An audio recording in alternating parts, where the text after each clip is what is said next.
magandang araw po. Welcome po sa aking bagong YouTube channel na Nov9 TV Updates. Sa familiar po dito sa property to, opo, na-vlog ko na ito at ito po'y available pa rin.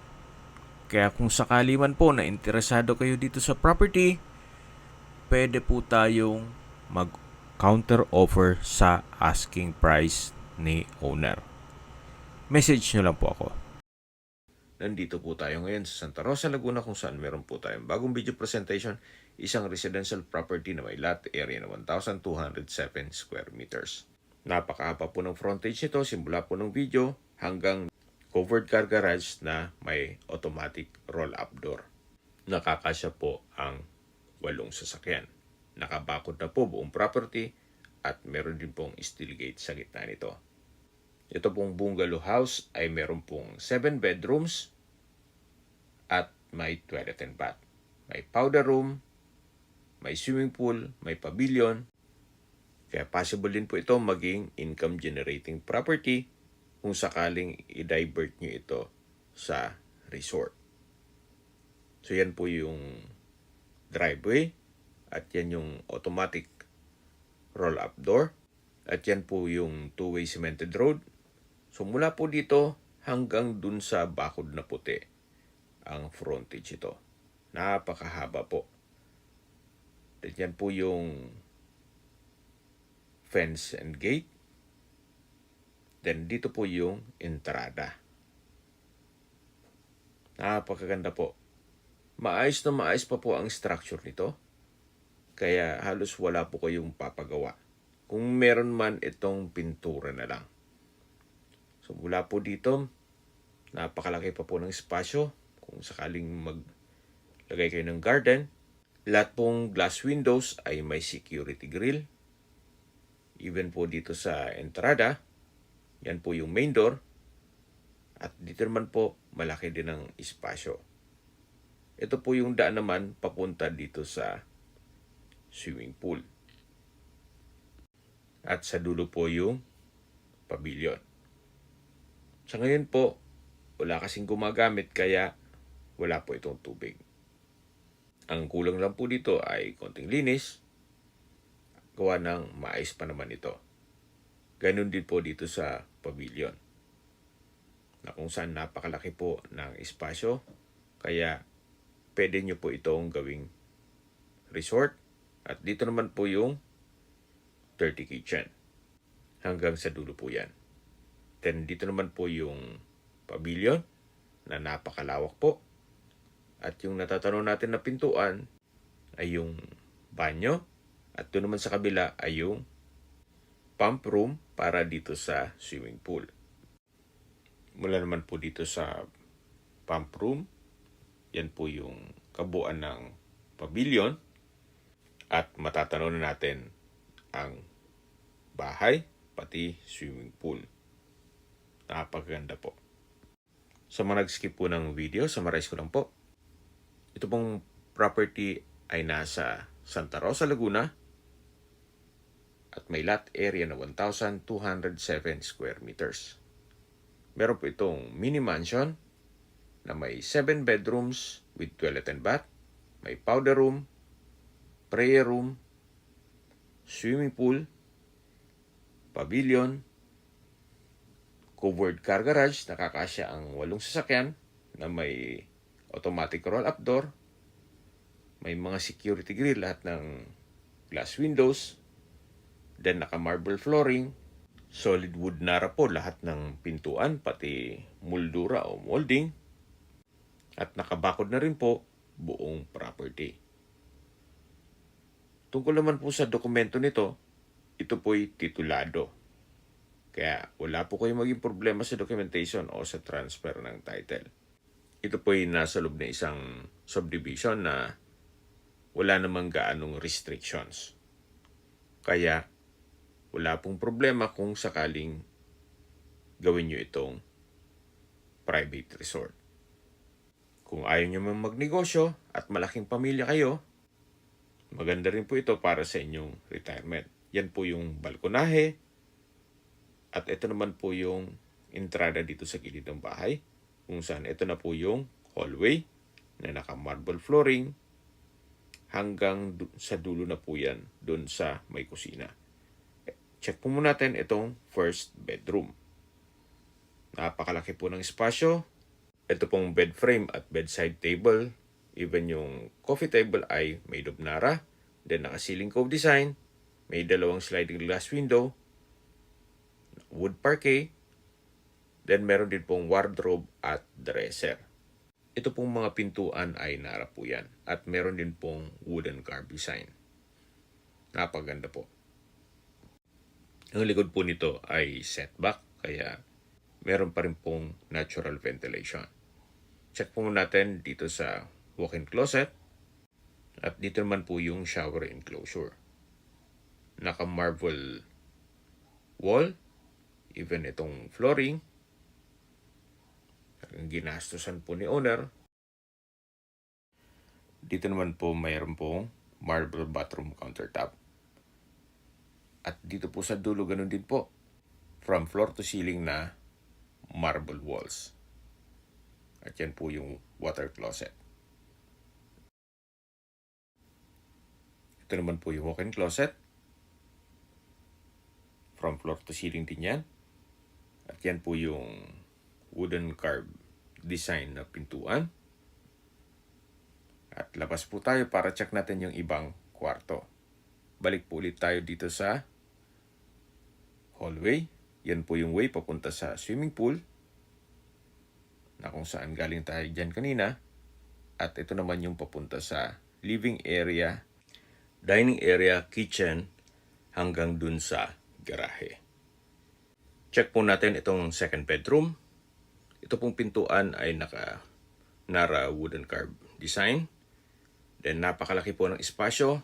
May ceiling cove design, may center lamp. Maayos din ang pintura. Meron pong dalawang sliding glass window with security grill. Nara din po itong bed frame at bedside table. May coffee table. May window type aircon. At may sariling toilet and bath. Naka-marble bathroom countertop. Meron pong water closet. Shower enclosure. Hanggang dito po ay from floor to ceiling po ang marble walls. Napakaganda po. So, lalabas po tayo. Napakaganda po ng disenyo itong pintuan. At yan po, tunghihan nyo po. Sa dulo po ay meron pong wardrobe. May drawer and dresser. Halos same bedroom design. At naka-wood parquet na rin po dito. So, labas po tayo at lipat po tayo dito sa pangatlong kwarto o third bedroom na napaganda rin po ng disenyo nitong Nara wooden door. Sa spasyo, napakalaki po. Maayos ang pintura ng ceiling at wall. Then meron pong sliding glass window with security grill. Made of Nara din itong bed frame, then bedside table, even itong coffee table. Meron ding wardrobe, then drawer and dresser. Ito pong flooring ay wood parquet na rin. Ito pong wardrobe ay maayos din po. Wala po kayong ipapagawa dito. Meron din po itong sariling toilet and bath. So, ganun din po. Ito pong countertop ay marble. Even itong mga walls, may water closet, shower enclosure, at may shower. Kahit po sabihin nating luma na ang marble, pero mas matagal naman po yan kesa sa mga tiles ngayon. Pero depende pa rin yan sa inyo pag na-acquire nyo ito kung gusto nyo pabakbak at palitan ng tiles. Labas po tayo dito sa pangatlong kwarto. Yan po yung second bedroom, yan ang first bedroom, at ito po yung daan papunta sa swimming pool. Ang kandahan po dito sa property to, kung meron man po kayong mga senior citizen o PWD sa pamilya, kahit along kwarto po, pwede po sa kanila. Ito na po yung fourth bedroom. Ganun din po, napakalaki ng espasyo. Naka-wood parquet itong flooring. May sariling sliding glass window with security grill. May window type aircon. Maayos ang ceiling. Pati wall. Then made of Nara din itong bed frame. even itong bedside table, pati drawer and dresser, at from floor to ceiling po itong wardrobe. Itong mga pintuan po ay solid wood nara with carvings. Then meron din po itong sariling toilet and bath. Halos same design lang po nung mga nauna. May bathroom countertop, shower enclosure, at solid po itong marble flooring at walls. Napaganda po. At ito pong toilet fixtures ay maayos din po. Kaya wala naman po kayong ipapagawa dyan. So labas na po tayo. Balik po ulit tayo dito sa hallway. Ulitin ko po, yan po yung papunta sa swimming pool. At yan yung mga kwarto. At dito naman po yung entrada ng bahay o main door. Solid wood nara po yan.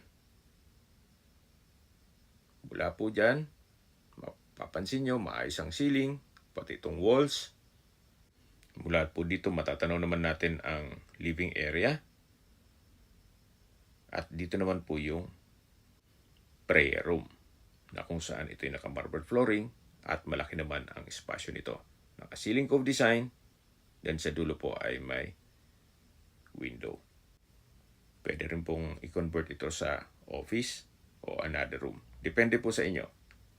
Yan po ulit yung main door. Then dito po sa hallway ay marble flooring na rin. So mula po dito, lipat tayo sa living area o salas. Napakaganda po ng disenyo nitong ceiling. Wooden carved na nara. Napakaganda po. Ginastosan talaga ni owner. At sa spasyo, napakalaki. Marble flooring na rin. Then sa dulo, meron pong malaking sliding glass windows with security grill. Ito pong mga sofa o sala set ay made of nara. At dito naman po yung pang-limang kwarto o fifth bedroom. Naka-wooden carved design itong wooden door. Then sa spasyo, malaki din po. So, ganun din po. Meron po itong dalawang bedside table, bed frame, coffee table na made of nara. Maayos ang ceiling, pati walls. Naka-wood parquet. Meron pong wardrobe at drawer and dresser made of nara. So, labas po ulit tayo para ma-check natin ibang parte nitong bahay. Nandito po ulit tayo sa living area. Napakalaki po ng espasyo. Meron po ditong chandelier at napaganda pong pagmasdan nitong wooden carved design na ceiling. Lipat na po tayo dito sa dining area. Napakalaki din po ng espasyo nito. At sa dulo po meron pong aluminum glass door na papunta yan sa service area. Meron po itong dining set made of nara.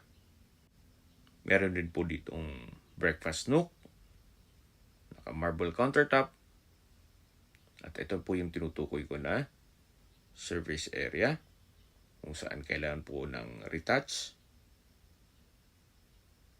Pero sa structure, maayos na maayos pa po. Hanggang sa dulo na po yan papunta sa swimming pool. Dito po sa side, pwede pong gawing upuan. At yan po yung mga bintana o windows ng mga kwarto. Balik po ulit tayo dito sa loob. Yan po yung dining set. At meron din pong ceiling cove design.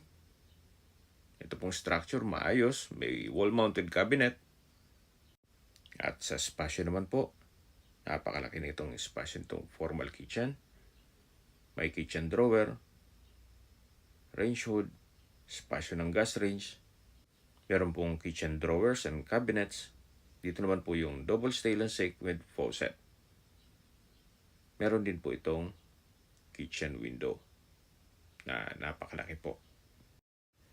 At yan po naman yung access door papunta sa garahe o covered car garage na galing na tayo dito kanina. At mula po dito, sa dulo po ay meron pong maid's quarter o maid's room. At yan po yung automatic na roll-up door. Balik po ulit tayo dito sa loob at check natin yung pang-anim na kwarto. Mula po dito sa living area, ito po yung last bedroom, kung saan napakalaki din po ng espasyo nito. Meron pong dalawang window glass, maayos din ang ceiling, pati walls, at may access door po ito papunta dito sa harapan ng bahay. Ito po yung tinutukoy ko na pwedeng gawing garden. At sa likod niyan yung garahe. At yan naman po yung main door. So balik ulit tayo dito sa loob. Naka-marble flooring na rin po ito. Then solid wood nara itong pintuan. At dito po sa labas ay meron pong common toilet and bath, na kung saan ito yung naka-marble walls at bathroom window. So ito po ulit yung dulo ng hallway. Yan po yung living area, dito yung dining area at formal kitchen, na kung saan galing na po tayo dito kanina. Balik po ulit tayo dito sa labas. Yan po, tunghayan nyo po itong kabuuan ng property.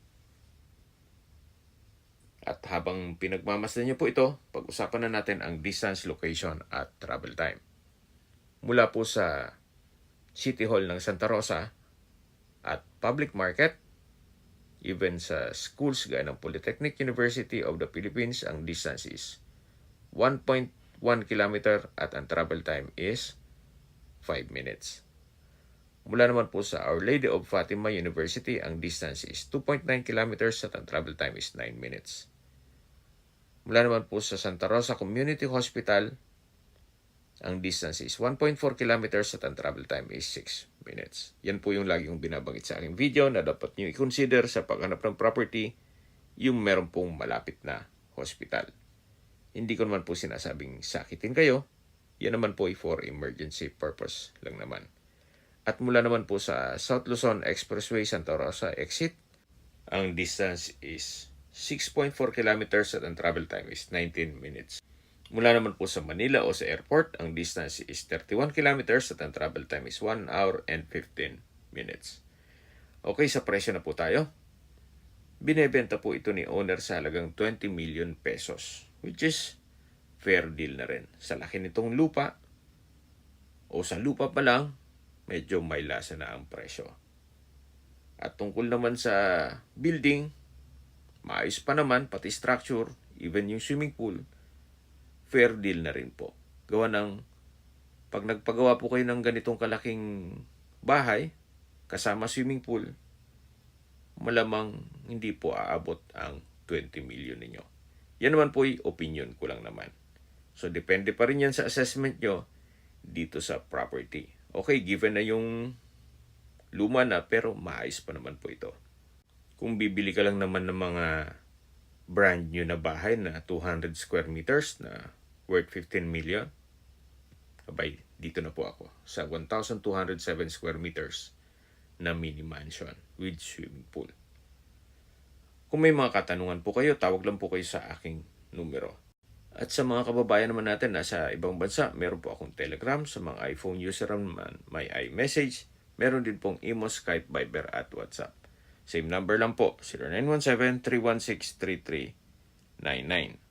Sa mga nagtatong naman po ng aming Facebook, meron po aming Facebook page na Nov9TV at Facebook Reels video. Meron din pong TikTok at Instagram. May ibang YouTube channel kami, gaya ng The Nov9TV channel at Nov9TV Listings. Sana po naibigyan yung aming video presentation. Paki-like and subscribe na lang po sa aking channel para ma-update din po kayo sa aking future listings. Kung sakali po hanap nyo yung mas malaking sukat ng lupa, meron din po kami ibang listings na pwede nyong pagpilian. Huwag po kayong mag-atubiling tumawag sa amin, then let us know your budget para malaman namin kung anong property pwede namin alok sa inyo. Sa lahat pong viewers, subscriber at nagtiwala po sa amin, salamat po sa suporta. Ingat po kayo lagi at yung pamilya. Maraming salamat po.